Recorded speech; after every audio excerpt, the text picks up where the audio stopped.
जय हिंद सभी प्यारों बच्चों को। जय हिंद। सोनू आर्मी क्लासेस में आपका बहुत बहुत स्वागत है। आज की क्लास में हम डिस्कस करने वाले हैं स्टूडेंट फर्स्ट शिफ्ट का जो 2 मई को पेपर हुआ है नर्सिंग असिस्टेंट का, वो कंप्लीट 50 प्रश्नों के साथ।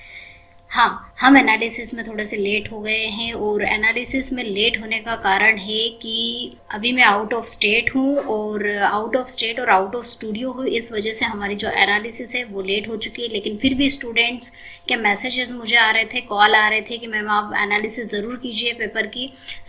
इसीलिए आज मैं आप लोगों के लिए एनालिसिस लेके आई हूँ और बिल्कुल ट्रू एनालिसिस है। सारे 50 क्वेश्चन आपको मिलेंगे और साथ ही साथ आपको कट ऑफ भी बताऊंगी। तो क्लास में बिल्कुल लास्ट तक बने रहिएगा। हम कट ऑफ भी डिस्कस करेंगे, कट ऑफ क्या रहने वाला है और आने वाले जो नर्सिंग असिस्टेंट की एग्जाम जो 24-25 में होगी उसकी तैयारी हम किस तरह से कर सकते हैं ये भी हम डिस्कस करेंगे। इसके लिए हमें क्या पढ़ना चाहिए, क्या नहीं पढ़ना चाहिए, क्या पेपर हार्ड था, कहाँ से क्वेश्चन पूछे थे, ये सब इस क्लास में आज हम डिस्कस करने वाले हैं। तो चलिए सबसे पहले हम इसकी एनालिसिस कर लेते हैं। फर्स्ट शिफ्ट का पेपर है स्टूडेंट ये। चलिए, तो पहला क्वेश्चन आप लोगों के सामने है। पहला क्वेश्चन जीके का है। जीके का पोर्शन पूछा गया था। 10 क्वेश्चन आपको पता है पूछे ही जाते हैं। तो पहला क्वेश्चन पूछा गया था, भारत की एकमात्र पनडुब्बी का नाम पूछा गया था। जी हाँ, भारत की पनडुब्बी। और ऑप्शन में यहाँ पर आपको था विशाल, अरिहंत, कुशल और वीरा।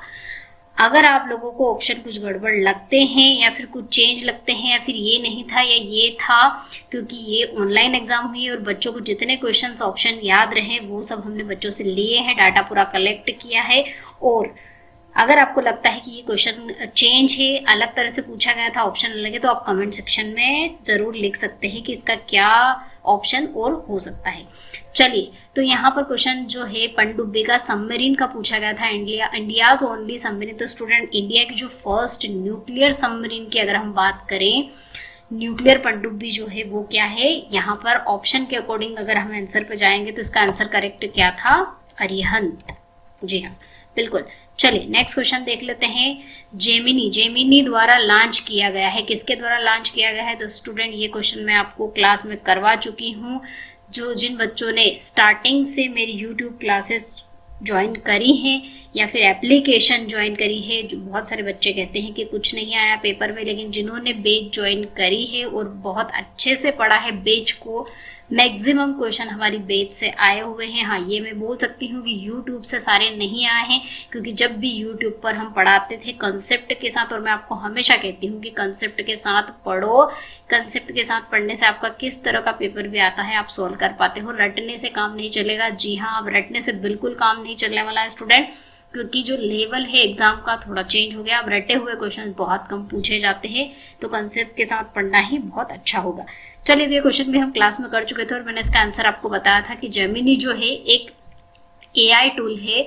आर्टिफिशियल इंटेलिजेंस आजकल बहुत ज़्यादा चल रहा है स्टूडेंट। मैंने उस टाइम भी आपको क्लास में भी कहा था इसके ऊपर क्वेश्चन बन सकता है। तो जो जेमिनी है वो किसके द्वारा दिया गया है स्टूडेंट? गूगल के द्वारा। ठीक है, तो जिन बच्चों का आंसर गूगल था बिल्कुल करेक्ट है। चलिए नेक्स्ट क्वेश्चन की तरफ बढ़ते हैं। संविधान का भाग 4A किससे संबंधित है? यहाँ पर क्वेश्चन अगर आपका इस तरह से पूछा जाता है कि संविधान का भाग 4, अगर भाग 4 पूछा गया है तो भाग 4 है हमारा DPSP। ऑप्शन सी इसका राइट आंसर होगा भाग 4 के लिए। ठीक है, directive principle of state policy, यानी कि राज्य के नीति निर्देशक तत्व, भाग 4 के लिए बिल्कुल करेक्ट है। लेकिन बहुत सारे बच्चों से डिस्कस करने के बाद उन्होंने कहा है कि भाग 4A पूछा गया था। तो 4A किससे जुड़ा हुआ है स्टूडेंट? हमारी फंडामेंटल ड्यूटीज, मौलिक कर्तव्य। और ये क्वेश्चन भी हम क्लास में कर चुके हैं। चलिए, तो इसका राइट आंसर क्या होगा? मौलिक कर्तव्य, फंडामेंटल ड्यूटीज। आगे बढ़ते हैं नेक्स्ट क्वेश्चन की तरफ। 2011 की जनगणना के अनुसार सर्वाधिक लिंगानुपात किस राज्य का है? According to the 2011 census.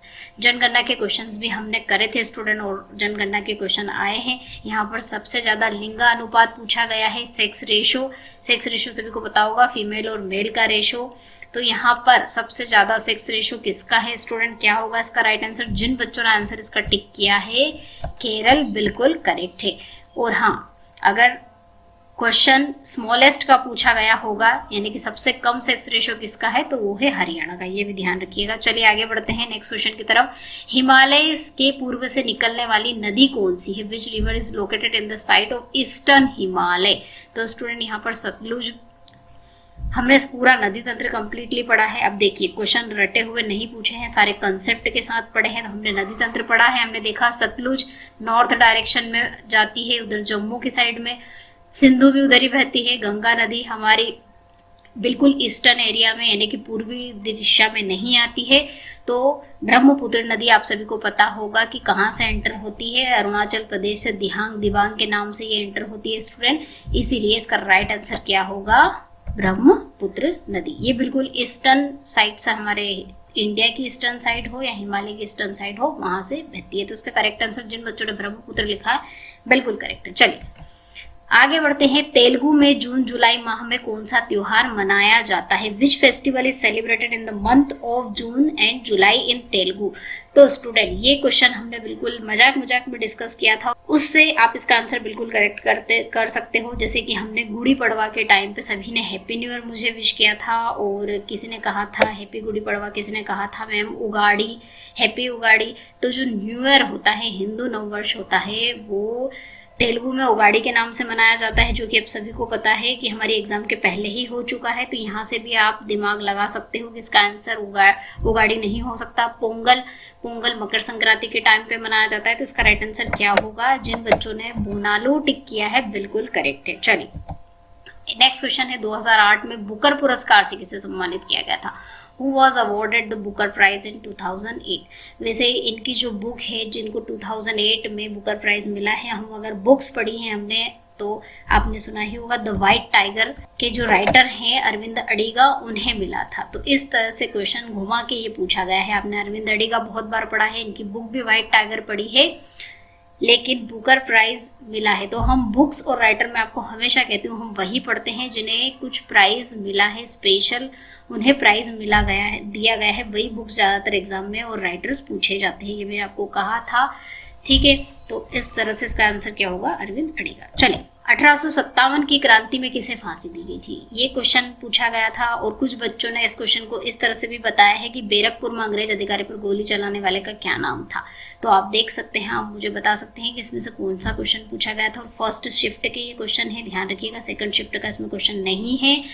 तो दोनों के लिए आपका आंसर एक ही होगा, किन्हें हैंग किया गया था और किन्होंने गोली चलाई थी। तो इसका राइट आंसर होगा मंगल पांडे। चलिए आगे बढ़ते हैं। 2024 में स्टार्ट सूर्य घर योजना में कितने प्रतिशत की सब्सिडी मिलती है? अब ये क्वेश्चन करंट का पूछ लिया गया और बिल्कुल हटके क्वेश्चन है स्टूडेंट। ये what is the percentage subsidy available in Surya Ghar Yojana started in 2024? तो स्टूडेंट ये जो योजना शुरू की गई है, इसमें बिजली के लिए 1 किलोवाट, 2 किलोवाट, 3 किलोवाट के लिए अलग अलग सब्सिडी दी जाती है। तो जो ओवरऑल सब्सिडी है वो कितनी प्रोवाइड की गई है? 40%। तो जिन बच्चों ने 40% पर टिक किया उनका आंसर बिल्कुल करेक्ट है। चलिए आगे बढ़ते हैं। कौन से वेद में अग्नि, इंद्र तथा सोम की स्तुति के लिए भजन संग्रह किया गया? तो स्टूडेंट यहाँ पर भजन की बात हो रही है, और जो भजन है किसके? अग्नि, इंद्र और सोम देवता की स्तुति के जो भजन है वो कौन से वेद में पूछे गए हैं? तो किस वेद में है स्टूडेंट? इसका राइट आंसर होगा ऋग्वेद। जिन बच्चों का आंसर बिल्कुल पक्का, इसका आंसर ऋग्वेद बिल्कुल करेक्ट है, और दूसरे आंसर पर बिल्कुल नहीं आपको जाना है। चलिए ये हो गए जीके के पोर्शन। चलिए स्टूडेंट अब हम बात कर लेते हैं मैथ्स की। मैथ्स के कौन कौन से क्वेश्चन पूछे गए थे? तो स्टूडेंट यहाँ पर क्वेश्चन पूछा गया था, आयत का परिमाप 250 मीटर है और लंबाई चौड़ाई की 1.5 गुना, ठीक है, और लंबाई आपको ज्ञात करना है। पेरीमीटर आपको गिवन है, लेंथ और आपकी जो विड्थ है उसमें रिलेशन दिया है, तो आपको फाइंड आउट करना है लेंथ। ऑप्शन देखिए, किसी में आपको सारे ऑप्शन मिलेंगे, किसी में आपको बिल्कुल ऑप्शन ही नहीं मिलेंगे, किसी में 1 या 2 ऑप्शन मिलेंगे। तो बच्चों को जितने ऑप्शन और जैसे क्वेश्चन याद थे उन्होंने हमसे डिस्कस किए, और मैंने भी सारे एनालिसिस करके बिल्कुल अच्छे से आप लोगों के लिए ये सारे क्वेश्चंस लेकर आई हूँ। मैथ्स के क्वेश्चन भी हमने जो पढ़े हैं वही पूछे हैं। हाँ, कुछ टॉपिक ऐसे हैं जो कि हमने सोचा नहीं था और फिर भी पूछ लिए गए हैं। चलिए तो इस क्वेश्चन को हम पूरा कम्प्लीटली सॉल्व कर लेते हैं। इसका आंसर क्या था? चलिए तो इस क्वेश्चन को वैसे मेरे पास जितने भी साधन अवेलेबल हैं अभी फिलहाल, उसके अकॉर्डिंग मैं आप लोगों के एनालिसिस कर रही हूँ। तो इसका मेरा प्री सॉल्यूशन है, मैं प्री सॉल्यूशन आपको बता देती हूँ। अगर आपने इस तरह से इस क्वेश्चन को सॉल्व किया होगा और आपका आंसर ये आया होगा तो बिल्कुल करेक्ट होगा। तो यहाँ पर हमको परिमाप दिया है स्टूडेंट, क्या दिया है हमें? परिमाप दिया है, पेरीमीटर दिया है जो कि कितना है 250 मीटर है, और रिलेशन दिया है आपको लेंथ और किसमें? ब्रेड्थ में। लेकिन उससे पहले हम यहाँ पर परिमाप का फॉर्मूला लगाएंगे, और सभी को पता है कि परिमाप का जो फॉर्मूला होता है वो क्या होता है? 2 गुणित लंबाई धन चौड़ाई 2 इंटू लेंथ प्लस ब्रेड, जो कि हमें देके रखी है 250, ठीक है। और एक रिलेशन दिया है आपको लेंथ में कि जो लंबाई है जिसे हमने एल से डिनोट किया है वो ब्रेड यानी कि चौड़ाई की 1.5 है, जिसकी होती है उसी में हमें 1.5 करना है। और हमसे पूछिए लंबाई, तो यहाँ से हम ब्रेड का मान निकालेंगे जो कि कितना होगा L डिवाइड बाई 1.5, ठीक है। अभी जो ब्रेड का वैल्यू है ये हम हमारा जो परिमाप वाला फॉर्मूला है इसमें पुटअप कर देते हैं, यहाँ पर इसका मान हम यहाँ पर पुटअप कर देते हैं। चलिए, तो जब वैल्यू हम पुटअप करेंगे तो ये हमारा मान आएगा, बस इसको सिंप्लीफाई करना है, 2 से उधर डिवाइड कर दो तो कितना आ जाएगा 125, एल कॉमन ले लो, 1.5 का एलसीएम ले लेंगे तो हमारा फाइनल क्या आएगा 2.5 divide by 1.5 into L is equal to 125। अब यहाँ से 1.5 मल्टीप्लाई में चला जाएगा, 2.5 डिवाइड में आ जाएगा, फाइनल जब कट पिट करके आंसर जो आएगा आपका वो आएगा 75 मीटर। तो जिनका आंसर 75 आया है बिल्कुल करेक्ट है। क्वेश्चन मुझे इस तरह से सॉल्व करने पड़ रहे हैं क्योंकि मैंने आपको पहले ही बता दिया है कि मैं आउट ऑफ स्टूडियो हूँ, तो जो भी मेरे पास साधन अवेलेबल है स्टूडेंट उसकी हेल्प से मैं आपको एनालिसिस करके दे रही हूँ, क्योंकि बहुत सारे बच्चों की डिमांड थी कि मैम आपने एनालिसिस नहीं करी है, तो आप एक बार इस एनालिसिस को देख लीजिएगा और अपने आंसर मैच कर लीजिएगा। और जो बच्चे आगामी एग्ज़ाम की तैयारी कर रहे हैं नर्सिंग असिस्टेंट की, वो भी इस एनालिसिस का फ़ायदा उठा सकते हैं और अपनी एग्ज़ाम की जो प्रिपरेशन है उसको बेहतर कर सकते हैं। चलिए आगे बढ़ते हैं स्टूडेंट। आगे क्वेश्चन पूछा गया था मैथ्स में, यहाँ पर निम्नलिखित में से कौन सी एक परिमेय संख्या नहीं है। बहुत सारे बच्चों ने कहा है कि मैडम रेशनल नंबर है यानी कि परिमेय संख्या है, ऐसा क्वेश्चन पूछा गया था। लेकिन बच्चों ने जो ऑप्शन बताए हैं, अगर ऑप्शन के अकॉर्डिंग मैं बात करूँ तो यहाँ पर √63 है, यहाँ पर 3.13 है और यहाँ पर 7.8383 है, 4.633 है। तो इन सभी में आपको 1 बाय 1 बता देती हूँ स्टूडेंट। जो रेशनल नंबर होते हैं, इरेशनल नंबर की बात करूँ तो आपका जो √2 होता है, √3 होता है, √5 होता है, ये सब क्या है आपकी इरेशनल नंबर है। इन्हें रेशनल नंबर और इरेशनल नंबर को कैसे पहचाना जाता है। पहले नंबर की अगर बात करूँ 63, तो 63 को आप किस तरह से लिख सकते हो, 9 सती 63 लिख सकते हो, 9 इंटू 7 इस तरह से लिख सकते हो। तो 9 तो आपका 3 के फॉर्म में बाहर आ जाएगा और √7, और √7 एक क्या है स्टूडेंट, एक आपका इरेशनल नंबर है यानी कि अपरिमेय संख्या है। अगर ये अपरिमेय संख्या है तो ये आपकी पूरी क्या आ जाएगी, अपरिमेय संख्या आ जाएगी। अब 3.13 की बात करें, क्या ये परिमेय संख्या है या नहीं है, रेशनल नंबर है या इरेशनल नंबर है। तो इनको पहचानने का तरीका है कि अगर ये टर्मिनेट हो रही है मतलब खत्म हो रही है एक पर्टिकुलर टाइम पे, जैसे 3.13 पे खत्म हो रही है और कोई रिपीटेशन भी नहीं हो रहा है, तो ये क्या है आपकी एक परिमेय संख्या है, ये आपकी परिमेय संख्या होगी। अब यहाँ पर 7.8333 डॉट डॉट लगे हुए हैं, तो आप कहोगे कि मैडम जब डॉट डॉट लगे हुए होते हैं तो ये एक अपरिमेय संख्या होती है, ऐसा नहीं है। आप देख रहे होंगे 7 पॉइंट के बाद यहाँ पर 838383 ये रिपीट हो रहे हैं। ये जो 8383 रिपीट हो रहा है, अगर इस तरह से नंबर रिपीट होते हैं और एंड नहीं होता है, डॉट डॉट डॉट तक इनफाइनाइट तक सीरीज चलती है, तो ये भी क्या होता है, एक रेशनल नंबर होता है, परिमेय संख्या होती है, ठीक है। लास्ट वाला नंबर मैं आपको बताऊँ तो 4.633, यहाँ पर भी 333 क्या हो रहा है, रिपीट, मतलब इरेशनल नंबर अपरिमेय संख्या में रिपीटेशन नंबरों का नहीं होना चाहिए। जैसे मैं आपको अगर एग्जांपल दूं, जिस तरह से, जैसे कि यहाँ पर एग्जांपल देती हूँ, 4 पॉइंट अगर ऐसा होता, 4 पॉइंट है यहाँ पर 6 3 9 2 5 4, और इस तरह से ये पूरी इनफाइनाइट तक चलती है सीरीज, और इसमें कोई नंबर का रिपीटेशन भी नहीं हो रहा है, सीरीज भी खत्म नहीं हो रही है, इसका कोई एंडिंग नहीं हो रहा और रिपीटेशन भी नहीं हो रहा, तो ये एक क्या है, इरेशनल नंबर है। ये क्या है, इरेशनल नंबर है, ठीक है। तो ये नंबर भी क्या हुआ आपका, रेशनल है, क्योंकि इसमें रिपीटेशन हो रहा है और एंडिंग हो गई। और ये नंबर आप कहोगे मैडम एंडिंग नहीं हो रही है, लेकिन फिर भी रिपीटेशन तो हो रहा है, रिपीटेशन नहीं होना चाहिए और एंडिंग भी नहीं होना चाहिए, तो वो होता है आपका इरेशनल नंबर, अपरिमेय संख्या। इसीलिए इसका जो राइट आंसर होगा स्टूडेंट क्या होगा, यहाँ पर क्वेश्चन में पूछा है कि परिमेय संख्या कौन सी नहीं है, रेशनल नंबर नहीं है, तो √63 अपरिमेय संख्या है। बाकी सारे नंबर क्या है, परिमेय संख्या है। सारे परिमेय संख्या के गुणों को सेटिस्फाई कर रहे हैं, इसलिए सारे नंबर 3.13, 7.833, 4.633 सभी क्या है, परिमेय संख्या है। √63 जो है वो अपरिमेय संख्या है, इरेशनल नंबर है। चलो आगे बढ़ते हैं। क्वेश्चन के अकॉर्डिंग, आगे बढ़ने से पहले फिर बता दूं कि क्वेश्चन के अकॉर्डिंग आप चेक कर सकते हैं, क्योंकि ये जो ऑप्शन मुझे बच्चों ने दिए उसके अकॉर्डिंग यहाँ पर ऑप्शन आपको ये भी दिख रहे होंगे 1.054, 0.023, तो ये सारे रेशनल नंबर है। तो अगर मैंने आपको प्रॉपर्टी बताई दी है कि इरेशनल और रेशनल नंबर यानी कि परिमेय और अपरिमेय संख्या को पहचाना कैसे जा सकता है, तो उसके अकॉर्डिंग आप अपना आंसर देख सकते हैं। जिन नंबरों में √7 5 के फॉर्म में अगर आ रहा है तो वो आपका है इरेशनल नंबर, और जिसमें डॉट डॉट भी है और नंबर क्या हो रहे हैं, रिपीट नहीं हो रहे, जैसे 83 यहाँ पर रिपीट हो रहा है, इस तरह से अगर रिपीट नहीं हो रहे तो वो इरेशनल नंबर होगा। चलिए आगे बढ़ते हैं नेक्स्ट क्वेश्चन की तरफ। नेक्स्ट क्वेश्चन पूछा गया था साइंस 60 10 60, और मैंने आपको मैंने मैथ्स की मैराथन जो ली थी उसमें लिमिटेड 50 क्वेश्चन ही आपको कराए थे, और उसी 50 क्वेश्चन में से ही क्वेश्चन आपको 2-3 क्वेश्चन आपके बैठे हैं। मैंने कहा था सिर्फ ट्रिग्नोमेट्री का आपको एक ही क्वेश्चन स्टूडेंट करवाया था, और कहा था आपको कि बस ये वैल्यू याद कर लो, ये टेबल याद कर लो, इससे आपका काम एग्जाम में हो जाएगा, और वही हुआ। एग्जाम में क्या पूछा है आपको, सिर्फ और सिर्फ ये ट्रिग्नोमेट्री का वैल्यू वाला ही क्वेश्चन पूछा है। तो यहाँ पर साइन 60 की वैल्यू सभी को पता है √3 / 2 होती है, और साइन 60 की √3 होती है। √3 से √3 कैंसिल हो जाएगा, फाइनल आपका आंसर आएगा 1/2। तो जिन बच्चों का आंसर 1/2 आया इस क्वेश्चन के लिए उनका बिल्कुल करेक्ट हुआ है। चलिए आगे बढ़ते हैं। Mean of the following data. अब इस क्वेश्चन में भी बहुत सारे बच्चों को कंफ्यूजन है। कुछ बच्चों ने इस तरह का डाटा मुझसे शेयर कहा और कहा मीन निकालो। तो मीन और एवरेज यानी कि औसत और माध्य दोनों एक ही चीज है, उनके दो नाम है मीन और औसत। तो बच्चों ने यहाँ पर नंबर शेयर करे हैं 6, 8, 9, 11 और 12। अगर आपका इस तरह का क्वेश्चन इस तरह से आंकड़े दिए और आपसे पूछा है कि इसका मीन निकालो, इसका माध्य निकालो, तो आपको सिंपल मेथड से क्वेश्चन सॉल्व करना था।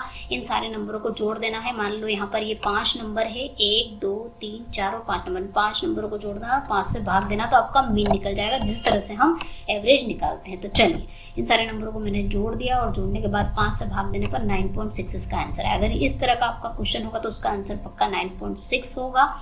ठीक है, अगर इस मेथड से आपने क्वेश्चन सॉल्व किया होगा। और बहुत सारे बच्चों ने कहा है कि क्वेश्चन इस तरह से पूछा गया था, जैसे कि मैंने आपको यहाँ पर एक एग्जांपल बताती हूँ। इस तरह से टेबल दी हुई थी, 2 डाटा दिए हुए थे, जैसे ये वाला डाटा दिया हुआ था और ये वाला डाटा दिया था। तो इस तरह के क्वेश्चन का जो मीन निकालने का तरीका है वो बिल्कुल अलग है। आपको क्या करना है, ये जो फ्रीक्वेंसी वाले नंबर है इन दोनों का मल्टीप्लाई आपको करना है, f × x करना है, और fx की वैल्यू यहाँ पर निकालनी है। जिस तरह से मैंने ये एग्जाम्पल का क्वेश्चन लिया है, ये आपके एग्जाम में नहीं पूछा गया है पर मैंने एग्जाम्पल के थ्रू ये लिया है। तो इस तरह से f × x आप निकालोगे और इन सभी को जोड़ दोगे तो आप इनका समेशन निकल जाएगा। और समेशन f मतलब 3, 6, 8, 7 सारे नंबरों को आपको जोड़ना है, और इस नंबर को इस नंबर से आपको भाग दे देना है। तो आपका जो मीन निकला है इस डाटा का, मैंने बताया मीन 16.4 है। बहुत सारे बच्चों ने हमें कहा है कि मैडम 7.9 आंसर आया है। तो 7.9 उन बच्चों का आंसर आया जिन्होंने टेबल वाला क्वेश्चन पूछा गया था और इस तरह से सॉल्व किया था, मल्टीप्लाई करके और उसको जोड़ के डिवाइड कर दिया था, उसका आंसर होगा 7.9। ठीक है, चलिए आगे बढ़ते हैं। नेक्स्ट क्वेश्चन है, 2 ट्रायंगल आपको दिए गए थे, ट्रायंगल ABC और ट्रायंगल DEF, और कहा था कि ये दोनों जो ट्रायंगल है दोनों त्रिभुज हैं, क्या है, समान है। और यहाँ पर AB का मान 2 और BC का मान 3 सेंटीमीटर दिया। तो D और EF का आपको मान याद करना था। तो इस क्वेश्चन को किस तरह से सॉल्व करना, बहुत इजी क्वेश्चन था। थोड़ा बहुत अगर कॉन्सेप्ट से पढ़ा होता तो बिल्कुल करेक्ट हो जाएगा। जैसे 2 ट्रायंगल है यहाँ पर, तो मैं ट्रायंगल यहाँ पर ले लेती हूँ। पहला ट्रायंगल है ABC, दूसरा ट्रायंगल दिया हुआ था DEF। अब दोनों आपको समान दिख रहे हैं। यहाँ पर कहा है AB कितना है, 2 है, और BC कितना है, 3 है। तो जब ट्रायंगल समान होते हैं, इक्वल होते हैं स्टूडेंट, तो इक्वल होने का मतलब ये है कि ये वाली साइड 2 है तो ये भी क्या होगी, 2 है, ये 3 है तो ये भी क्या होगी, 3 है।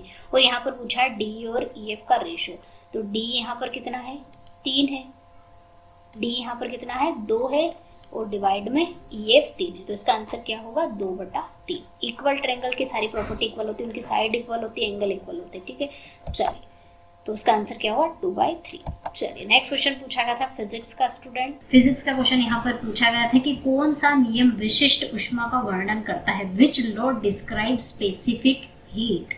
तो स्पेसिफिक हीट यानी कि विशिष्ट ऊष्मा की डेफिनेशन सभी को पता होगी कि किसी भी वस्तु की अवस्था परिवर्तन करना हो या उसका 1 डिग्री सेल्सियस ताप बढ़ाने के लिए जो आवश्यक ऊष्मा की मात्रा है उसे हम क्या कहते हैं, विशिष्ट ऊष्मा कहते हैं, specific heat. The heat required to increase 1 degree temperature of 1 kg or 1 unit of mass of a object is known as specific heat।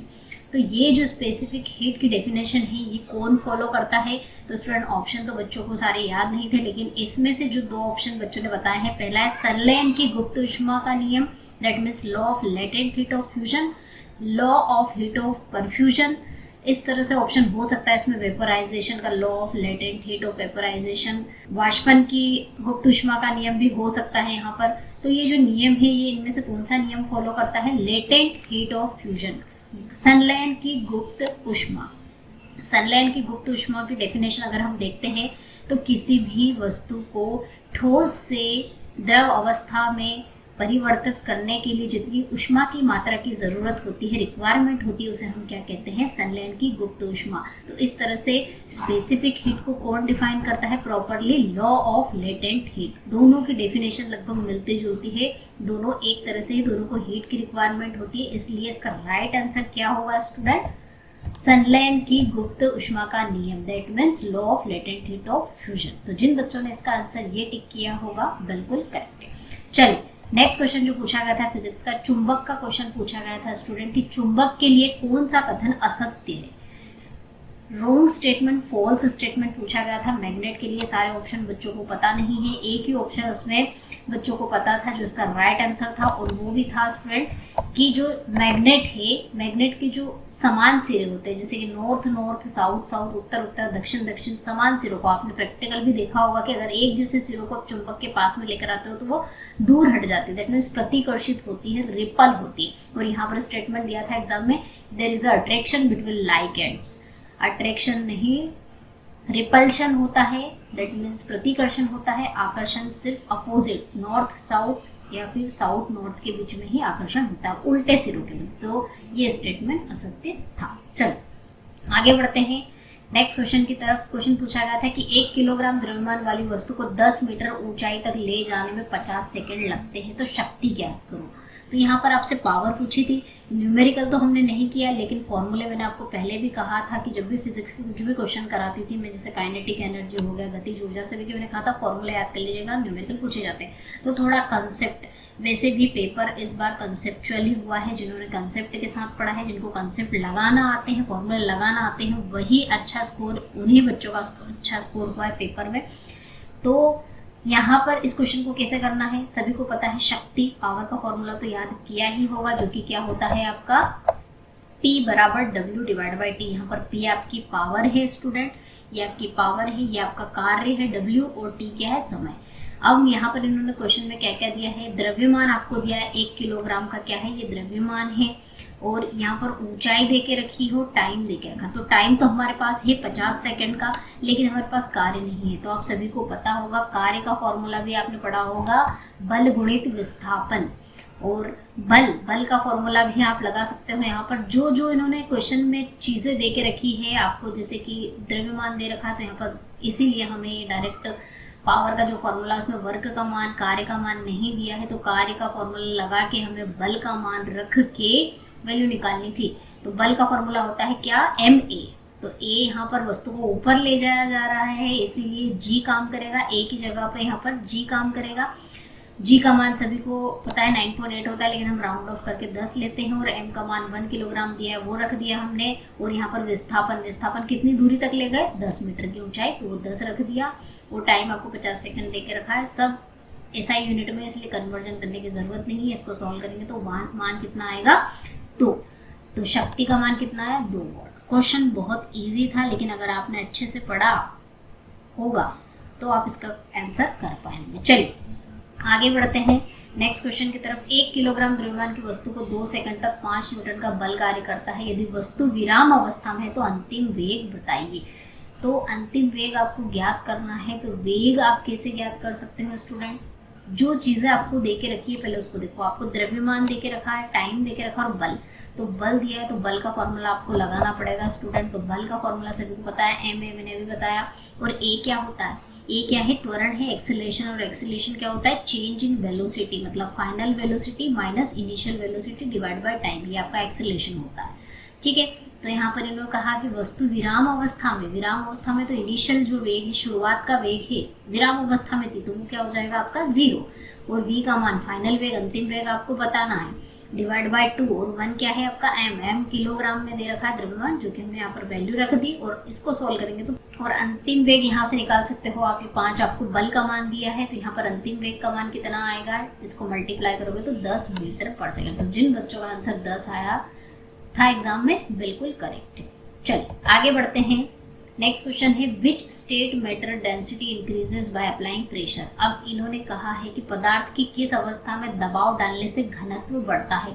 तो क्वेश्चन तो हमने सेम नहीं किया लेकिन कंसेप्ट इस तरह का हमने डिस्कस किया था स्टूडेंट। देखिए तीनों अवस्थाएं सभी को पता है, ठोस, द्रव और गैस। जिसका आयतन प्रेशर डालने से, दबाव डालने से क्या होता है कि आयतन कम होता है।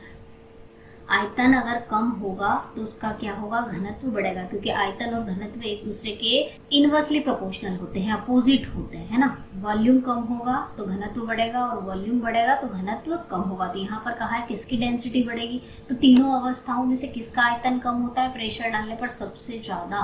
तो किसका होता है स्टूडेंट, लिक्विड का। किसका होता है, द्रव का। द्रव का घनत्व बढ़ेगा क्योंकि द्रव का जो वॉल्यूम है, आयतन है, वो क्या होता है, कम होता है और आयतन कम होता है तो घनत्व बढ़ता है। तो इस तरह से ये कंसेप्चुअल क्वेश्चन थे। चलिए ये तो फिजिक्स के क्वेश्चन हो गए। अब बायोलॉजी के क्वेश्चन, और बायोलॉजी के क्वेश्चन स्टार्ट करने से पहले स्टूडेंट मैं आप सभी को बता दूं, सभी बच्चों को ऐसा लगता है कि 12th लेवल का पेपर आया था, तो 12th लेवल का पेपर आपका बिल्कुल भी नहीं है। अगर आप सोच रहे हो कि हम अगली बार एग्जाम तैयारी करें और 12th का भी टॉपिक पढ़ें, तो ऐसा नहीं है। आपको 12th पढ़ने की ज़रूरत नहीं है। आप 12th की केमिस्ट्री, फिजिक्स और बायोलॉजी की बुक उठाकर देखो, बहुत वास्ट टॉपिक है और वहाँ से आपके जो क्वेश्चन है नहीं बने हैं।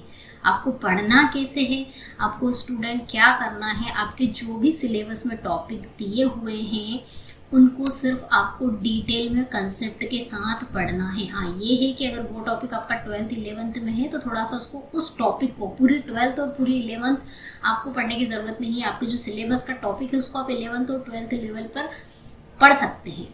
आपको 12th पढ़ने की ज़रूरत नहीं है। अगर आपको कहीं से कहा जा रहा है कि आपको 12th पढ़ना है, 12th भी पढ़ना है, ज़रूरी है नर्सिंग असिस्टेंट के एग्जाम के लिए, तो ऐसा कुछ नहीं है। आपका जो सिलेबस दिया है, आपके जो सिलेबस में टॉपिक दिए हैं उनको हाई लेवल तक और कंसेप्ट के साथ पढ़ लो। आपको एग्जाम में सिलेक्ट होने से कोई नहीं रोक सकता, तो टेंशन नहीं लेना है। वैसे ही जितना हमने पढ़ा है अभी तक 10th लेवल तक वही बहुत कुछ है, उसको ही कंसेप्ट के साथ पढ़िएगा। मैंने बैच में भी आपको कंसेप्ट के साथ पढ़ाया। जिन बच्चों ने मेरे साथ कंसेप्ट के साथ पढ़ा उनके पेपर बहुत अच्छे गए हैं, सभी के मैसेज मेरे पास आते हैं। तो मैं रिकमेंडेड करूंगी आपको कि जितने भी आपके टॉपिक दिए हैं सिलेबस में उनको कंसेप्ट के साथ थोड़े से हाई लेवल तक पढ़ लो। 12th पढ़ने की ज़रूरत नहीं है, ज़्यादा लोड नहीं लेना। चलिए क्वेश्चन कर लेते हैं। बायोलॉजी का क्वेश्चन पूछा था, बहुत इजी क्वेश्चन है स्टूडेंट। फर्स्ट शिफ्ट के क्वेश्चन तो बहुत इजी थे, सेकंड शिफ्ट के एनालिसिस करेंगे तो उसमें भी मैं आपको बताऊंगी कि कहाँ से किस तरह से क्वेश्चन पूछे गए हैं। सारे क्वेश्चन अभी तक हमने जितने भी पढ़े हैं वही हैं सारे। क्वेश्चन यहाँ पर था विटामिन सी, मैंने कहा था डिसीज से क्वेश्चन पक्का आता ही है। तो विटामिन सी से कौन सा रोग होता है, तो स्कर्वी होता है। और स्कर्वी क्या है, मसूड़ों में खून आना, ब्लीडिंग ऑफ। उसका राइट आंसर क्या होगा, ऑप्शन जितने पता थे 2 ऑप्शन बच्चों ने शेयर करे। मसूड़ों से खून आना को भी स्कर्वी कहा जाता है, तो ये इसका राइट आंसर होगा। चलिए नेक्स्ट क्वेश्चन की तरफ बढ़ते हैं। निम्नलिखित में से किसमें उच्च प्रोटीन होता है, तो सबसे ज़्यादा प्रोटीन दालों में पाया जाता है। हमने प्रोटीन पढ़ा था तब भी आपको बताया था सोयाबीन में होता है। इस तरह से प्रोटीन इनमें पाए जाते हैं। तो यहाँ पर दूध, अंडा और दालें, तो सबसे ज़्यादा दालों में ही होगा। और मसूर की दाल देके रखी थी यहाँ पर पल्सेस में, तो राइट आंसर आपका क्या होगा यहाँ पर स्टूडेंट, मसूर की दाल पल्सेस में सबसे ज़्यादा प्रोटीन होगा। चलिए नेक्स्ट क्वेश्चन है, किडनी किस तंत्र में शामिल है। बहुत लो लेवल का क्वेश्चन है स्टूडेंट, ये सभी को पता होगा। किडनी कौन से तंत्र से जुड़ी हुई है, पूरा हमने उत्सर्जन तंत्र, एक्सक्रेटरी सिस्टम पढ़ा है जिसमें किडनी के बारे में ही पढ़ा। तो किडनी किससे जुड़ी हुई है, ऑब्वियसली सभी को याद ही होगा, एक्सक्रेटरी उत्सर्जन तंत्र से। चलिए नेक्स्ट क्वेश्चन है, निम्नलिखित में से कौन स्तनधारी नहीं है। तो मैंने आपको 5 किंगडम क्लासिफिकेशन पढ़ाए थे, उसमें कशेरुकी के बारे में भी पढ़ा था। उसमें हमने मैमल्स, फिश, बर्ड सब डिस्कस करे स्टूडेंट। अगर आपने अच्छे से क्लास अटेंड करी होगी मेरी तो मेमल्स क्या है, मेमल में हम हर बार किसकी बात करते हैं, हम हर बार व्हेल की बात करते हैं, डॉल्फिन की तो बात करते हैं। अब टॉर्टाइस और सील में आपको कंफ्यूजन हो सकता है, तो टॉर्टाइस किस में आता है, टॉर्टाइस आता है आपका किस में, रेप्टाइल में आता है ना, किस में आता है, टोर्टाइज आपका रेप्टाइल में आता है, तो ऑब्वियसली इसका आंसर क्या होगा, ये एक मेमल की कैटेगरी में आता ही नहीं है, तो कछुआ आता है आपका रेप्टाइल में, तो राइट आंसर क्या होगा, टोर्टाइज। चलिए आगे बढ़ते हैं। नेक्स्ट क्वेश्चन, पसलियों के कितने जोड़ होते हैं, ये क्वेश्चन में हम कर चुके हैं। कितनी पसलियां होती है, रिब्स कितनी होती है, number of ribs, pair of ribs, 12 pair of ribs होती है, मैंने हर बार आपको क्लास में बताया। राइट आंसर होगा इसका 12। चलिए नेक्स्ट क्वेश्चन पूछा गया था, निम्नलिखित में से कौन सा तालाब के अजैविक घटक है, अबायोटिक फैक्टर। मैंने आपको पहले ही कहा था कि ह्यूमन बॉडी के ऊपर आपको डिपेंड नहीं रहना है। मैं हर बार आपको क्लास में कहती थी, जिन बच्चों ने मेरी बातें मानी है, सुनी है, उनको फायदा हुआ है एग्जाम में। तो जो भी आपको पढ़ाया जाता है, जो भी मैं आपको पढ़ाती हूँ, सोच समझ कर ही पढ़ाती हूँ। कुछ एक्स्ट्रा पढ़ाने में मुझे भी बहुत टाइम लगता है और आपको भी पढ़ने में, तो एक्स्ट्रा जब पढ़ाया जाता है, टीचर आपका सिलेबस देख के ही पढ़ाता है स्टूडेंट, तो सिलेबस का ही टॉपिक था ये आपका अबायोटिक फैक्टर, बायोटिक फैक्टर हमने क्लास में डिस्कस किए थे। जीवित और अजीवित चीजें होती हैं। अबायोटिक फैक्टर अजीवित चीजों में आते हैं। तो तालाब के अंदर अबायोटिक फैक्टर अगर हम ऑप्शन देखें तो बैक्टीरिया क्या है, बैक्टीरिया आपकी जीवित चीज है, प्लांट भी जीवित है, सूडोमोनास भी एक बैक्टीरिया जीवाणु है, तो ये सारी जीवित है। और जो अजैविक घटक होते हैं, नॉन लिविंग थिंग्स होती है, वो जैसे वाटर, पानी, उसका राइट आंसर क्या होगा, पानी। पानी क्या हुआ आपका, नॉन लिविंग थिंग को क्या कहते हैं, अबायोटिक फैक्टर कहते हैं, अजीवित चीजों को अजैविक कारक कहते हैं, तो पानी इसका राइट आंसर होगा। चलिए आगे बढ़ते हैं नेक्स्ट क्वेश्चन की तरफ। निम्नलिखित में से किसमें उच्च आहारी फाइबर्स होते हैं, फाइबर्स रेशे। अब ये तो आपका कॉमन सेंस का क्वेश्चन है स्टूडेंट। आप सैलेड खाते हो, सलाद खाते हो, सलाद में सबसे ज्यादा फाइबर होते हैं जो डाइजेशन के लिए बहुत ज्यादा हेल्पफुल होते हैं, तो दूध में आपको कहाँ से फाइबर मिलेंगे, आपको मक्खन में भी फाइबर नहीं मिलेंगे, अंडे में भी फाइबर नहीं होते हैं, किसमें ही फाइबर होंगे, स्पिनच, पालक। तो राइट आंसर क्या हुआ इसका, पालक। और बहुत इजी क्वेश्चन है स्टूडेंट, कुछ क्वेश्चन तो हमें कॉमन सेंस के साथ भी करना होता है, और मैं कहती हूँ आपको कि कंसेप्ट और कॉमन सेंस के साथ क्वेश्चन सॉल्व करें, रटे नहीं। एग्जाम के पैटर्न चेंज हो गए हैं, पहले आप रटे रटाए क्वेश्चन आपके बहुत ज़्यादा रिपीट होते थे स्टूडेंट एग्जाम में, लेकिन आजकल नहीं होते हैं। कंसेप्ट आपको पढ़ना ही होगा। आपका जो सिलेबस है लिमिटेड है, लेकिन उस लिमिटेड सिलेबस को आप कंसेप्ट के साथ अच्छे से पढ़ लोगे तो आपको एग्जाम में सिलेक्ट होने से कोई नहीं रोक सकता। चलिए आगे बढ़ते हैं स्टूडेंट। ह्यूमस के लिए सही कथन बताइए। What is the correct statement about the humus. Humus हमने डिस्कस किया था, सभी को पता है ये मिट्टी में पाया जाता है, काले भूरे रंग का होता है, डिकम्पोजिशन के बाद ये ह्यूमस बनता है। तो ह्यूमस किस टाइप का होता है, ये क्वेश्चन थोड़ा सा हट के पूछ लिया गया है। थोड़ा ज़्यादा डीप में खाद हमने पढ़ा था, फर्टिलाइजर्स पढ़े थे, नेचुरल गोबर की खाद, इसमें ह्यूमस का भी डिस्कशन हुआ था, लेकिन इसको थोड़ा सा डीप में पूछ लिया गया। तो ह्यूमस होता है क्या, तो ह्यूमस क्या होता है स्टूडेंट, ये एक कोलाइडल है। कोलाइडल आप सभी को पता होगा क्या होता है। कोलाइड सब्सटेंस किसको कहते हैं, कौन से सब्सटेंसेस कोलाइडल सब्सटेंसेस कहलाते हैं स्टूडेंट, वो कहलाते हैं ऐसे पदार्थ जो किसी अन्य पदार्थ में मिले हुए होते हैं और इक्वली डिस्ट्रीब्यूट होते हैं, घुले हुए होते हैं, जिन्हें हम अलग नहीं कर सकते। जैसे कि हमारी वायु में धुआं, स्मोक, वो भी एक कोलाइडल है।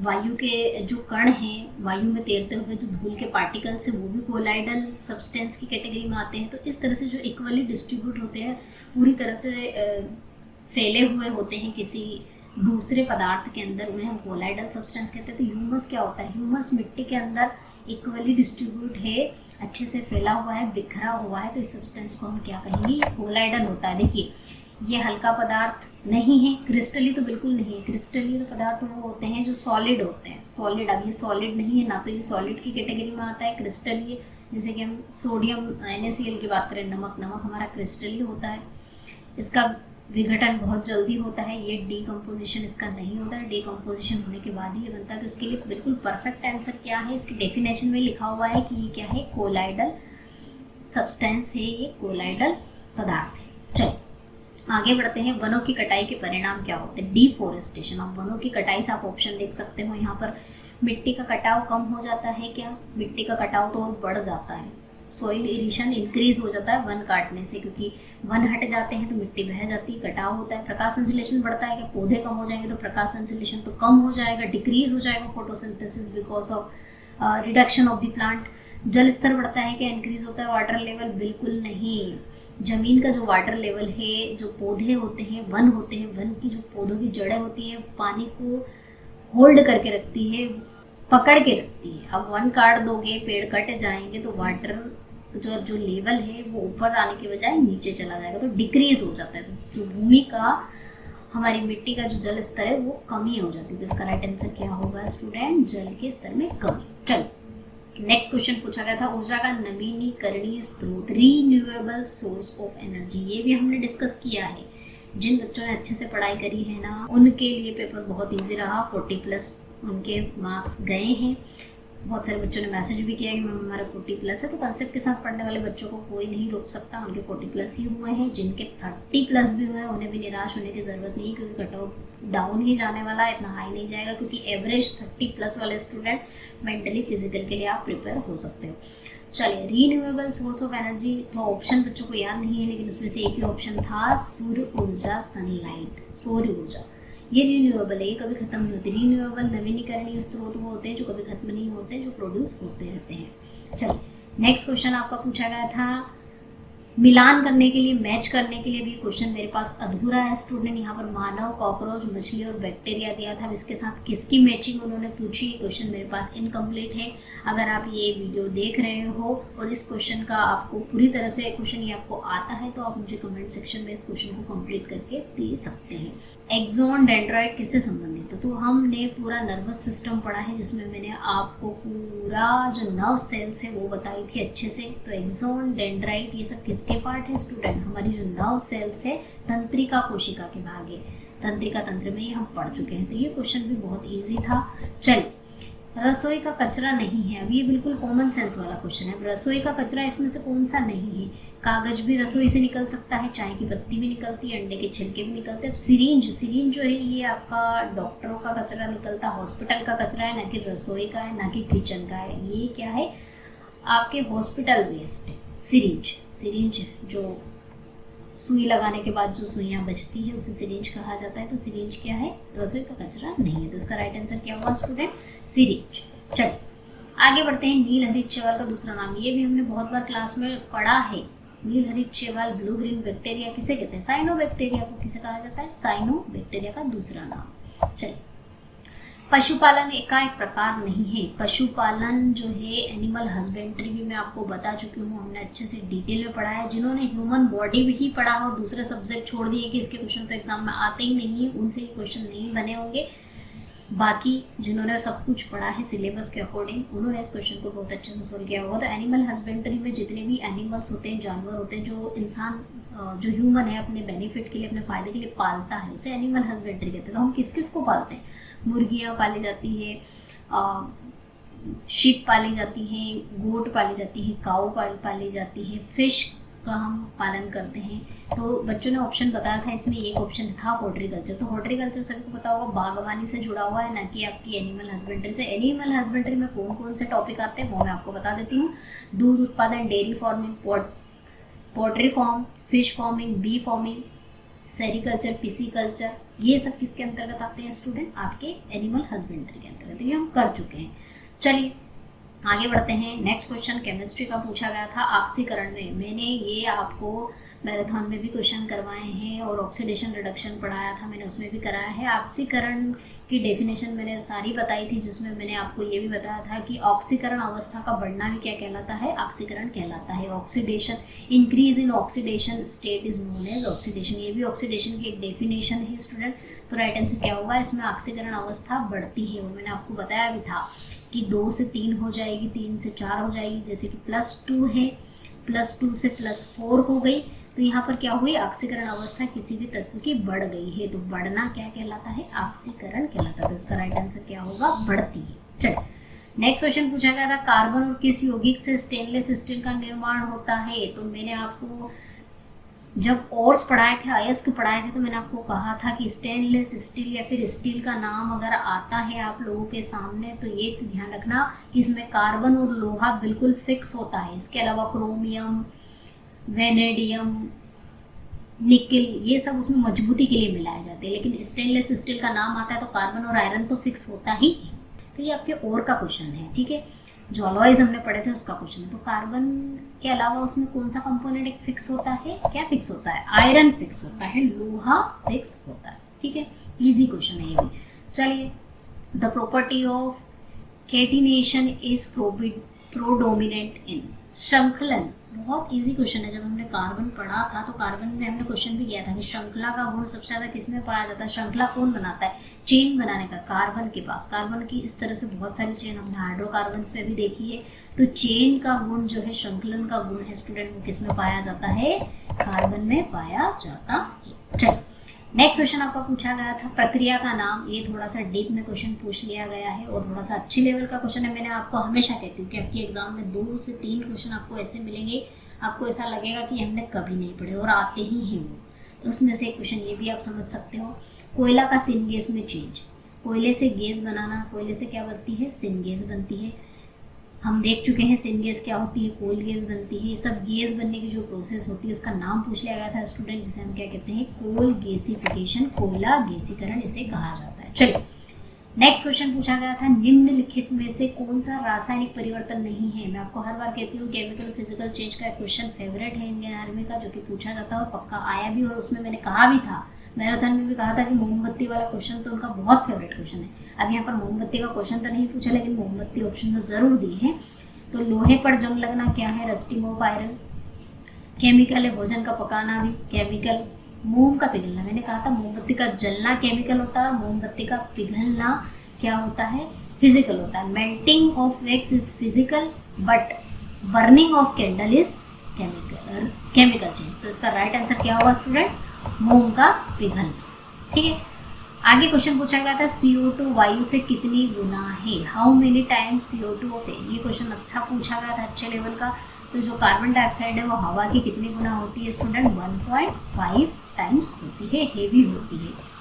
तो जिन बच्चों का आंसर 1.5 आया होगा बिल्कुल करेक्ट। चलिए जल के संबंध में कौन सा विकल्प सही नहीं, which option is correct about water. अब वाटर मैंने आपको केमिस्ट्री में लास्ट में क्लासेस कराई थी, मेटल वाली क्लास में मैंने आपको ये क्वेश्चन कराया था कि वाटर किस टाइप का होता है, एम्फोटेरिक होता है, उभयधर्मी होता है। मैंने आपको बताया था उभयधर्मी मतलब ये एसिडिक भी होता है और बेसिक भी होता है, क्षारीय भी होता है, अम्लीय भी होता है। इसलिए वाटर किस कैटेगरी का होता है, दोनों कैटेगरी का होता है। तो हमारा पढ़ाया होगा सब कुछ आया है 90%, फर्स्ट शिफ्ट में हमारा 90% पढ़ाया हुआ आया है स्टूडेंट। तो इसी तरह से अगर आप कंसेप्चुअल पढ़ना चाहते हैं, कंसेप्ट के साथ 12th आपको पढ़ने की ज़रूरत नहीं है, 11th आपको पढ़ने की ज़रूरत नहीं है। जो आपके सिलेबस के टॉपिक है उनको कंसेप्ट के साथ पढ़िए, आपको कोई नहीं रोक सकता, इसकी गारंटी मेरी है। चलिए आगे बढ़ते हैं। निम्नलिखित में से कौन सा तत्व आकार में बड़ा है। इस तरह का क्वेश्चन तो हमने नहीं किया, लेकिन साइज से रिलेटेड मैंने आपको बात करी थी कि पीरियोडिक टेबल में लेफ्ट से राइट जाने पर आपकी जो साइज है वो क्या होता है, कम होता है। मैंने क्या कहा था कि कम होता है, डिक्रीज होता है, और ऊपर से नीचे आने पर बढ़ता है, क्या होता है, ये बढ़ता है, इंक्रीज होता है, ये मैंने कहा था। अब यहाँ पर बच्चों को ऑप्शन याद नहीं, कुछ बच्चे कह रहे हैं मैग्नीशियम नहीं था, कुछ बोल रहे हैं मैग्नीशियम था, कुछ कह रहे हैं मैग्नीशियम 2+ था। तो मुझे जो बच्चों से ऑप्शन मिले हैं मैंने यहाँ लिख दिए हैं, लेकिन जिनको कंफ्यूजन हो रहा है कि इसका क्वेश्चन का आंसर क्या होना चाहिए, तो मैं आपको सभी की साइज का इंक्रीजिंग ऑर्डर बता देती हूँ। लेफ्ट से राइट जाने पर आपका कम होता है, ऊपर से नीचे आने पर बढ़ता है। तो उसके अकॉर्डिंग आपका सबसे ज़्यादा साइज मैग्नीशियम का होता है, उससे कम लिथियम का होता है, क्योंकि मैग्नीशियम क्या है, लिथियम के बिल्कुल डायगोनली है। तो थोड़ा सा साइज लिथियम से मैग्नीशियम का ज़्यादा होता है, क्योंकि ये डायगोनली है, विकर्ण बनाते हुए। जैसे लिथियम यहाँ पर है तो मैग्नीशियम आपका यहाँ होगा। उसके बाद लिथियम प्लस का साइज लिथियम से कम होता है, क्योंकि एक इलेक्ट्रॉन यहाँ से निकल गया। मैग्नीशियम 2+ का से भी लिथियम का ज़्यादा होता है, और हीलियम का उससे कम, अगर हीलियम ऑप्शन में था तो, और हाइड्रोजन प्लस का सबसे कम होता है। तो ये सीक्वेंस के अकॉर्डिंग आपके जो भी ऑप्शन है, आपको अगर याद हो तो आप मैच कर सकते हो। यहाँ मेरे जो ऑप्शन है उसके अकॉर्डिंग सबसे बड़ा साइज किसका है, यहाँ पर लिथियम का है। ठीक है, मैग्नीशियम 2+ का नहीं है, क्योंकि मैग्नीशियम 2+ का साइज लिथियम से भी कम है। ठीक है, तो ये सीक्वेंस बिल्कुल करेक्ट है, इसको आप रेफर कर सकते हैं अगर आपको ऑप्शन याद है तो। इन ऑप्शनों के अकॉर्डिंग मेरा आंसर आएगा यहाँ पर लिथियम। चलिए नेक्स्ट क्वेश्चन पूछा गया था कौन सा इसमें से सही है। अब इस क्वेश्चन में मुझे थोड़ा सा कंफ्यूजिंग है, अगर आप कमेंट सेक्शन में लिख सकते हैं अगर आपको ये क्वेश्चन याद है कि क्वेश्चन इसी तरह से था या थोड़ा सा चेंज था, तो आप मुझे बता सकते हो। ऑप्शन क्लोरीन का भार 34 होता है क्या, क्लोरीन का भार 34 नहीं होता है, ये बिल्कुल गलत है। हाइड्रोजन का भार 1.002 नहीं होता है, इससे थोड़ा सा चेंज होता है। एग्जैक्ट अगर मैं बात करूँ तो ऑक्सीजन का भार लगभग 16 होता है। तो यहाँ पर राइट आंसर क्या होगा, ऑक्सीजन का भार कितना होता है, 16 होता है। तो अगर आपको इसके ऑप्शन याद है या फिर ये क्वेश्चन आपको अच्छे से याद है तो आप कमेंट सेक्शन में मुझे लिख सकते हो। चलिए नेक्स्ट क्वेश्चन पूछा गया था प्राउस्ट का नियम। प्राउस्ट ने कौन सा नियम दिया था? तो हमने केमिकल कॉम्बिनेशन के जो नियम है, लॉ ऑफ केमिकल कॉम्बिनेशन, रासायनिक संयोग के सारे नियम मैंने आपको पढ़ाए हैं और उनकी खोजकर्ताओं के नाम भी मैंने आपको बैच में पढ़ाए हैं बहुत अच्छे से। तो प्राउस्ट ने कौन सा नियम दिया था स्टूडेंट? स्थिर अनुपात का नियम, कांस्टेंट प्रोपोर्शन का नियम। ये भी मैं पढ़ा चुकी हूँ, मेरा पढ़ाया हुआ जो भी बाहर नहीं गया है, स्पेशली फर्स्ट शिफ्ट में। चलिए आगे बढ़ते हैं। किसी विलेन में सबसे बड़ी मात्रा में मौजूद घटक क्या होता है? तो component present in largest amount in the solution. तो सॉल्यूशन में सबसे ज्यादा क्वांटिटी किसकी होती है? ऑब्वियसली स्टूडेंट किसकी होती है? थोड़ा सा कॉमन सेंस का क्वेश्चन है, विलायक की होती है, क्योंकि वही तो अपने अंदर सबको घोलता है। तो सॉल्वेंट जो है सबसे ज्यादा, इसका आंसर क्या होगा? सॉल्वेंट, दैट मीन्स विलायक। इसका राइट आंसर होगा आपका सॉल्वेंट और विलायक। चलिए अगला क्वेश्चन पूछा गया था, पानी के साथ क्रिया करके मजबूत क्षार बनाएगा। तो स्टूडेंट मैंने आपको ये भी थोड़ा कंसेप्चुअल क्वेश्चन है, पढ़ाया तो है, लेकिन जिन्होंने कंसेप्ट के साथ पढ़ा, थोड़ा दिमाग लगाया है, वो उसका आंसर बहुत अच्छे से दे पाए होंगे। मैंने आपको कहा था यहाँ पर ऑप्शन के अकॉर्डिंग अगर आप देखोगे तो सोडियम, एल्यूमिनियम, ये क्या है? मेटल है। क्या है? मेटल है। और ये दोनों क्या है? नॉन मेटल है, अधातुएं हैं। और अधातुओं के ऑक्साइड आप सभी को पता है किस तरह के होते हैं? अम्लीय होते हैं, एसिडिक होते हैं। क्या होते हैं? अम्लीय होते हैं। तो ये तो बिल्कुल ऑप्शन आपके हट ही गए। इन्होंने कहा कि मजबूत क्षार। मजबूत क्षार का मतलब बेस, स्ट्रॉन्ग बेस का मतलब स्ट्रॉन्ग बेस कौन बनाएगा? जिसके जो ऑक्साइड होते हैं बेसिक होंगे। तो मेटल के ऑक्साइड क्या होते हैं? बेसिक होंगे। अब यहाँ पर सोडियम भी दिया है, एल्यूमिनियम, और मैंने आपको बहुत बार बोला है कि Al2O3 जो है ये एम्फोटेरिक है, उभयधर्मी है, मतलब ये अम्लीय भी होता है और क्षारीय प्रकृति का भी होता है। और अगर आप सोडियम को देखोगे तो इसका राइट आंसर क्या होना चाहिए? सोडियम। सोडियम एक धातु है और इसका जो ऑक्साइड है क्या होता है? क्षारीय होता है, बेसिक होता है। और ऑब्वियसली सोडियम से क्या बनता है?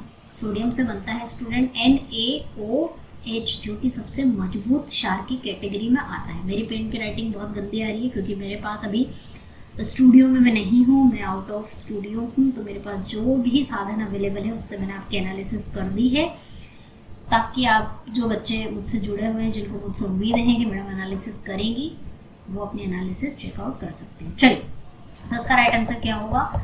सोडियम। क्यों? दो ऑप्शन नीचे वाले वैसे ही हट गए हैं कि अधातु है तो ऑक्साइड एसिडिक होते हैं, और ऊपर वाली दो धातु है, धातुओं में से एल्यूमिनियम के जो ऑक्साइड है वो एम्फोटेरिक होते हैं, उभयधर्मी होते हैं। तो राइट आंसर होगा आपका सोडियम ऑक्साइड। चलिए नेक्स्ट क्वेश्चन पूछा गया था, ठोस को द्रव में बदलने के लिए आवश्यक ऊष्मा को क्या कहते हैं? तो डेफिनेशन है स्टूडेंट, मैंने अभी बताया, लेटेंट हीट ऑफ फ्यूजन, संलयन की गलन की गुप्त ऊष्मा, energy required to convert solid into liquid is known as latent heat of fusion.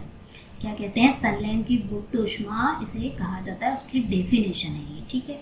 इस तरह से क्वेश्चन भी पूछा जाता है। नेक्स्ट क्वेश्चन पूछा गया था स्टूडेंट, कमरे के ताप पर द्रव अधातु। बहुत इजी क्वेश्चन है और ये कर भी चुके थे हम क्लास में। ब्रोमीन होती है। नॉन मेटल पूछिए, अधातु पूछिए, वो भी लिक्विड फॉर्म में, तो वो अधातु कौन सी होती है? ब्रोमीन होती है। नेक्स्ट क्वेश्चन पूछा गया था, ये क्वेश्चन मुझे थोड़ा कंफ्यूजिंग है, अगर आपको पता हो कि ये question same as it is था या इसमें कोई चेंज था या फिर ये किसी ऑप्शन के अंदर था, तो आप मुझे बता सकते हो। इक्विवेलेंट वेट पूछा था ऑक्सीजन का, और इक्विवेलेंट वेट मैंने आपको मैराथन की क्लास में भी निकालना सिखाया था। क्या होता है उसका फॉर्मूला? उसका फॉर्मूला होता है स्टूडेंट आपका molecular weight divide by valency, यानी आणविक भार को संयोजकता से भाग दे देते हैं तो तुल्यांकी भार आ जाता है। तो मॉलिक्यूलर वेट ऑक्सीजन का कितना होता है स्टूडेंट? कितना होता है? 16। और मैंने बताया था ऑक्सीजन की वैलेंसी कितनी होती है? 2 होती है, तो 2 से भाग दे दो, तो इसका तुल्यांकी भार जिन बच्चों का 8 आया है बिल्कुल करेक्ट है। एक क्वेश्चन मेरे पास एक्स्ट्रा आया है, आगे क्वेश्चन था या किसी और में ऑप्शन था, आप देख सकते हैं, मुझे बता देना कमेंट सेक्शन में। ऑक्सीजन हाइड्रोजन की कितनी गुना होती है? तो ऑक्सीजन और हाइड्रोजन का आप अगर मॉलिक्यूलर वेट यानी कि आणविक द्रव्यमान लोगे तो ऑक्सीजन का कितना होता है? 16, और हाइड्रोजन का कितना होता है 1, तो कितने गुना होगी? 16 गुना होती है। चलिए स्टूडेंट, तो ये थे हमारे पूरे 50 प्रश्न फर्स्ट शिफ्ट के। अगर इसमें आपको कोई सा लगता है कि ये क्वेश्चन नहीं था, इसकी जगह पे ऐसा पूछा गया था, आप मुझे कमेंट सेक्शन में लिख सकते हो। अपनी एनालिसिस आपको समझ में आ गई होगी। अभी मैं आपको बता रही हूँ स्टूडेंट कि कंसेप्ट के साथ आपको पढ़ना है। एग्जामों के लेवल चेंज हो गए हैं, रटापटा अब आपका चलने वाला नहीं है। एग्जाम में आपको थोड़ा ध्यान देना होगा। जो बच्चे ज़्यादा डीप में नहीं पढ़ना चाहते उन्हें भी अब पढ़ना पड़ेगा अगर आप सिलेक्शन चाहते हो तो, ठीक है। तो अगर आप इसी तरह से कंसेप्ट वाइज पढ़ना चाहते हो, मैं आपको 12th नहीं पढ़ाऊंगी, मैं आपको 11th नहीं पढ़ाऊंगी, मैं सिर्फ आपको पढ़ाऊंगी आपका नर्सिंग असिस्टेंट का कंप्लीट सिलेबस, वो भी कंसेप्ट के साथ बिल्कुल डीप में। और अगर आपने मेरे साथ मेरे कहे अनुसार पढ़ाई कर ली तो आपको कोई भी सिलेक्ट होने से नहीं रोक सकता। तो आप अगर अभी से बैच ज्वाइन करना चाहते हैं, सोनू आर्मी क्लासेस एप्लीकेशन आपको प्ले स्टोर पर मिल जाएगी। वहाँ पर फाउंडेशन 1.0 के नाम से नर्सिंग असिस्टेंट की बैच मैंने बिल्कुल रिकॉर्डेड बैच लॉन्च कर दी है, उसको आप पढ़ो।